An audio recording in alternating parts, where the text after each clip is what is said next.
जय श्री कृष्णा मित्रों, राधे राधे। तात, यदि तुम जन्म मरण के चक्र से मुक्त होना चाहते हो तो जिन विषयों के पीछे तुम इंद्रियों की संतुष्टि के लिए भागते फिरते हो उन्हें ऐसे त्याग दो जैसे तुम विष को त्याग देते हो। इन सब को छोड़कर हे तात, तितिक्षा, ईमानदारी का आचरण, दया, शुचिता और सत्य इसका अमृत पियो। वो कमीने लोग जो दूसरों की गुप्त खामियों को उजागर करते हुए फिरते हैं उसी तरह नष्ट हो जाते हैं जिस तरह कोई सांप चींटियों के टीलों में जाकर मर जाता है।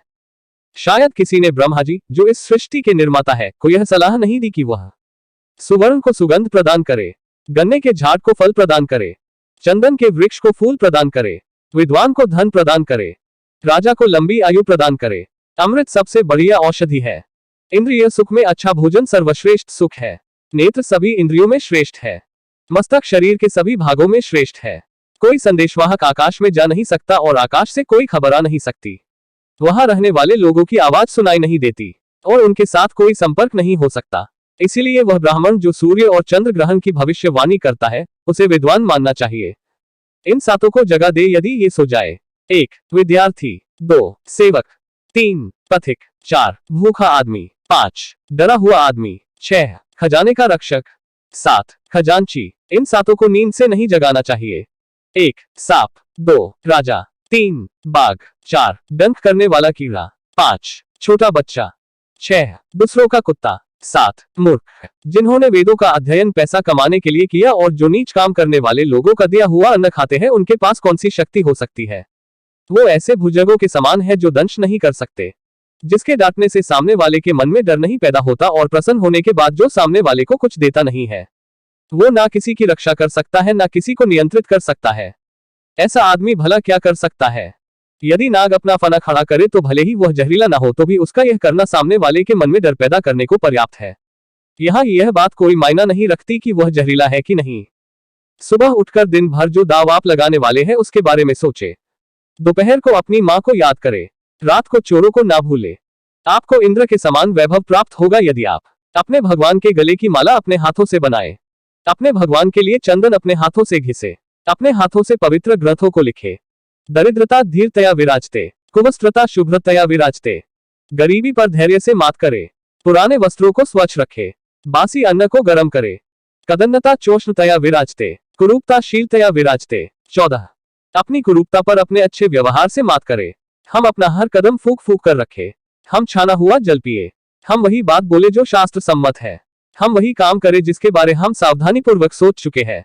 जिसे अपने इंद्रियों की तुष्टि चाहिए वह विद्या अर्जन करने के सभी विचार भूल जाए, और जिसे ज्ञान चाहिए वह अपने इंद्रियों की तुष्टि भूल जाए। जो इंद्रिय विषयों में लगा है उसे ज्ञान कैसा, और जिसे ज्ञान है वह व्यर्थ की इंद्रिय तुष्टि में लगा रहे, यह संभव नहीं। वह क्या है जो कभी कल्पना में नहीं आ सकता। वह कौन सी बात है जिसे करने में औरत सक्षम नहीं है। ऐसी कौन सी बकवास है जो दारू पिया हुआ आदमी नहीं करता। ऐसा क्या है जो कौवा नहीं खाता। भिखारी यह कंजूस आदमी का दुश्मन है। एक अच्छा सलाहकार एक मूर्ख आदमी का शत्रु है। वह पत्नी जो पर पुरुष में रुचि रखती है उसके लिए उसका पति ही उसका शत्रु है। जो चोर रात को काम करने निकलता है चंद्रमा ही उसका शत्रु है। जिनके पास यह कुछ नहीं है, विद्या, तप, ज्ञान, अच्छा स्वभाव, गुण, दया भाव ... वो धरती पर मनुष्य के रूप में घूमने वाले पशु है। धरती पर उनका भार है। जिनके भेजे खाली है वो कोई उपदेश नहीं समझते। यदि बांस को मलय पर्वत पर उगाया जाए तो भी उसमें चंदन के गुण नहीं आते। जिसे अपनी कोई अकल नहीं उसकी शास्त्र क्या भलाई करेंगे। एक अंधा आदमी आयने का क्या करेगा। एक बुरा आदमी सुधर नहीं सकता।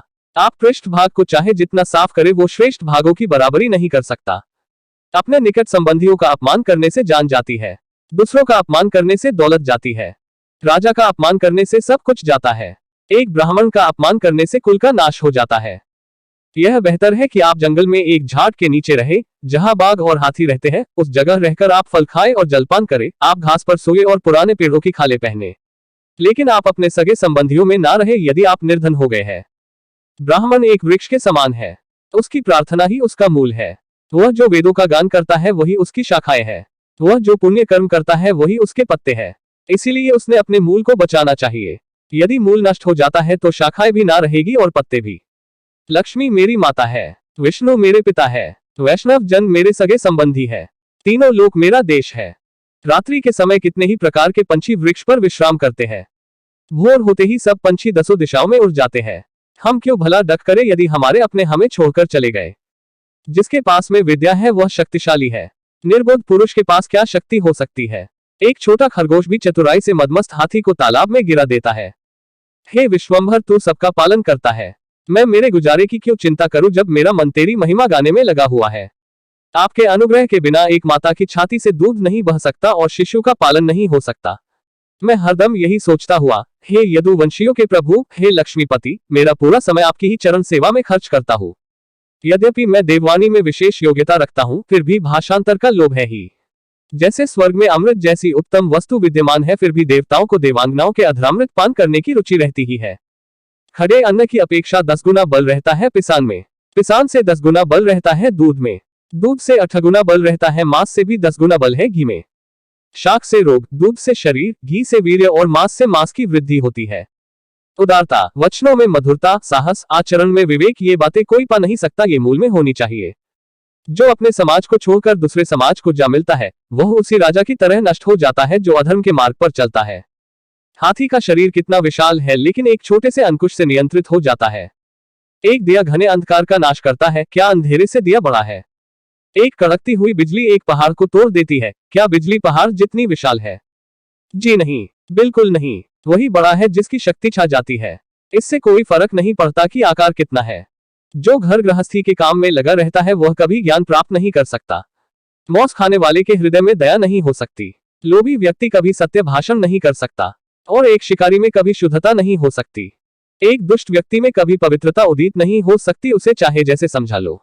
नीम का वृक्ष कभी मीठा नहीं हो सकता, आप चाहे उसकी शिखा से मूल तक घी और शक्कर छिड़क दे। आप चाहे 100 बार पवित्र जल में स्नान करें, आप अपने मन का मैल नहीं धो सकते। उसी प्रकार जिस प्रकार मदिरा का पात्र पवित्र नहीं हो सकता, चाहे आप उसे गर्म करके सारी मदिरा की भाप बना दे। इसमें कोई आश्चर्य नहीं कि व्यक्ति उन बातों के प्रति अनुद्गार कहता है जिसका उसे कोई ज्ञान नहीं। उसी प्रकार जैसे एक जंगली शिकारी की पत्नी हाथी के सर का मणि फेंककर गूंजे की माला धारण करती है। जो व्यक्ति 1 साल तक भोजन करते समय भगवान का ध्यान करेगा और मुंह से कुछ नहीं बोलेगा, उसे 1000 करोड़ वर्ष तक स्वर्ग लोक की प्राप्ति होगी। एक विद्यार्थी पूर्ण रूप से निम्नलिखित बातों का त्याग करे।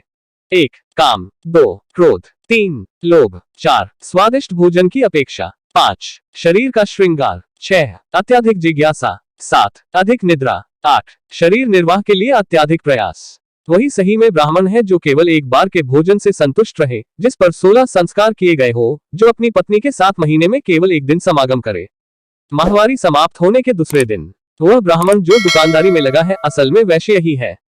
वीडियो अच्छी लगी तो लाइक करें और चैनल को सब्सक्राइब करें।